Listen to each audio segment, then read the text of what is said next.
This is an anime girl. To the average observer, this may look like just another animated character. But what if I told you that characters like this have been reaching international popularity? Whether you're from Japan or not, the odds are that you yourself have seen someone online using an anime girl as an avatar. In this video on PaxTube, we're here to find out why these characters are so well liked. Ladies and gentlemen, let's talk about anime. Specifically, the anime and manga industry produced by Japan. This art industry has become very popular around the world, especially on the internet. Unlike Western animation, which typically gears itself toward children, the anime industry targets a wide variety of age demographics. Thus, you'll find fans who are adults and teenagers alike. In recent years, Western companies have even attempted live-action adaptations of anime, with not much success, to put it lightly. But the rise of popularity of anime in the West is worthy of investigation, and it leads us to some telling conclusions. A key factor that stands out in anime's success is its female characters, who garner fan bases in and of themselves. The term waifu, a variation of the word wife, is used commonly in anime circles to refer to one's favorite female character. It's become obvious at this point that anime girls have a special charm that viewers in the West are picking up on. Firstly, appearance. Now, the most common explanation of why anime girls are popular is that they're cute. And that's very true. These characters are professionally designed to be feminine and attractive. There are entire animation methods devoted to their styles. The physical traits that are highlighted in anime include flowing hair, large and detailed eyes, and slim or curvaceous bodies. These features are highlighted because they're widely accepted as beautiful. Some might argue that beauty is subjective, but let's face it, they're ultimately physical traits that people are biologically wired to be attracted to. Those creating anime do not try to obscure this. It should also be noted that these female designs go hand in hand with clothing that accentuates their feminine features, such as ribbons, bows, or other hair accessories. Meanwhile, some character designs are more childlike, which are intended to trigger protective instincts from the viewer. You could call this the cute or comfy factor. Now, of course, anime doesn't exist in a vacuum, so to understand its ascendancy in the West, we also need to look at what's going on in Western media. In Western media, by contrast, there's been efforts to reduce character designs that even differentiate between men and women.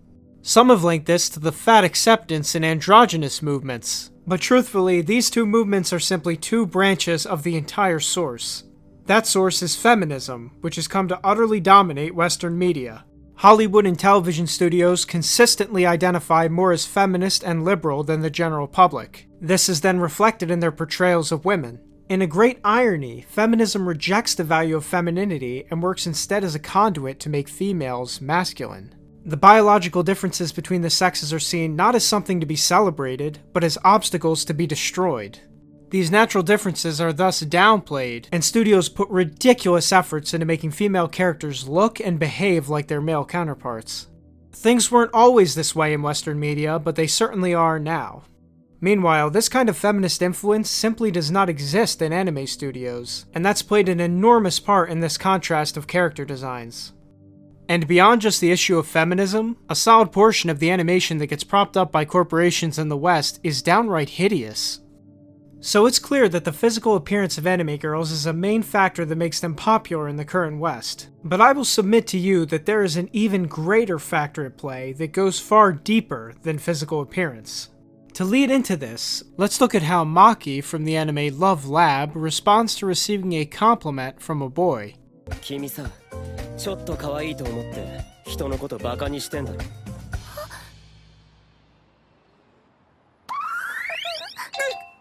なんだよその反応、おかしいだろ。だって男の子に可愛いなんて言われたの。 Take note of the traits that are being displayed here. This leads into the point. Anime girls are liked because of their virtuous and feminine personality traits. A female character portraying bashfulness like this is common in anime, but all but extinct in Western media. Generally, these characters demonstrate attributes that make them ideal candidates for wives, including loyalty, modesty, and a positive view of marriage and children. It's a common sight in anime, especially in the slice-of-life genre, to see characters outright fantasize about marriage. それに、こう見えても天文学の前はいいお嫁さんになるのも夢だったから。二人でお二人の初めての共同作業です。 Characters are written this way intentionally, because not only do these virtues make them good love interests, but they're also admirable traits in and of themselves. I've noticed that chastity in particular is a value that anime likes to highlight. This applies to both male and female characters, but to avoid going off topic, I'll stick to the females. Importantly, even female protagonists that are designed in a sexualized way are written carefully to have these virtues. I may not be a fan of some of these designs because they stride the line towards sexploitation, but their behavior, as I've described, shows that they're written with nuance. As one example of this, in the anime Overlord, the character Albedo is revealed to be a virgin despite her sexualized appearance.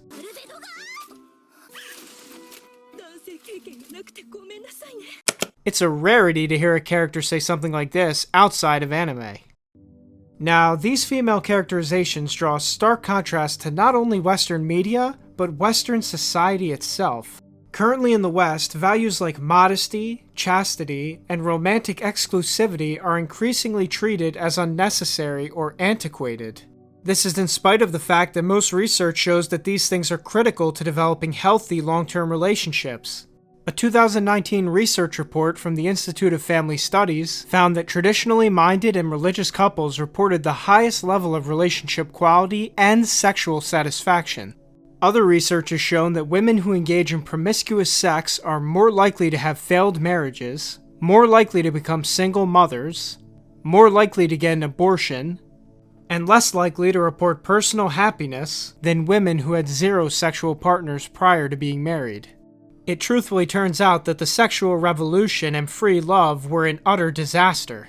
But in spite of this, most of Western society continues to double down on normalizing promiscuity. Fortunately though, things aren't all bad just yet, as surveys do show that people say that those with more than 2 past sexual partners are undesirable for long-term relationships. The problem is that Americans report having between 4 and 7 past sexual partners. This has created an extreme gap between the kind of person people want a long-term relationship with and the kind they can actually choose from. Furthermore, the average age people first report having sex is 17. Now add in the fact that data shows marriage has a negative correlation with number of sex partners. That is, the more sex partners a person has, the less successful their marriage is likely to be. All of these things have come together to create a relationship wasteland in the West. It's created a situation where the average person has to choose between settling for a spouse with many past sexual partners, which they don't want, or dropping the idea of marriage entirely. A horrible situation through and through. Meanwhile, rather than trying to reverse this, Western media has led the charge in exacerbating this crisis. Studio executives practically fall over themselves to put forward female characters that are sexually promiscuous and masculine. As an example, in the show Game of Thrones, nearly every single female character is written to either be involved in numerous sexual relationships or to have no interest in men whatsoever. Other shows that focus on teenage relationships are rife with premarital sex, abortion, homosexuality, and marriage being treated as a backwards institution. So with both Western media and society increasingly abandoning both feminine and monogamous traits, anime has done the opposite. It's now effectively one of the last reliable places young men can look to find idealized female portrayals who would make good wives. Thus, it shouldn't be surprising at all that it's garnered a large male audience. Now, a lot of anime fans may recognize this fact implicitly, but not actually be cognizant of it. There are, after all, many anime fans who are degenerate, and I think part of the reason these people exist is because they were never able to recognize what makes anime girls unique in the first place. And while I'm sure someone can find exceptions to what I've said in this video, they are just that, exceptions. To draw things to conclusion, the anime industry produces some beautiful works that we, as Westerners, can learn from. None of this is to say that anime is perfect or that Japan is a perfect country. All things have their flaws. But what's clear here is that anime's female portrayals show feminine nature in a positive light that feminist media never can or will.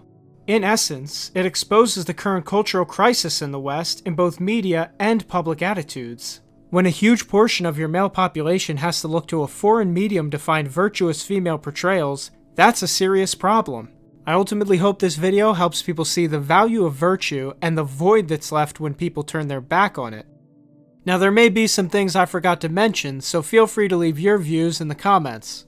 And if you enjoyed the video, please consider subscribing and clicking the notification bell, as it really helps me to make more. Thank you so much for watching, and I will see you in the next video.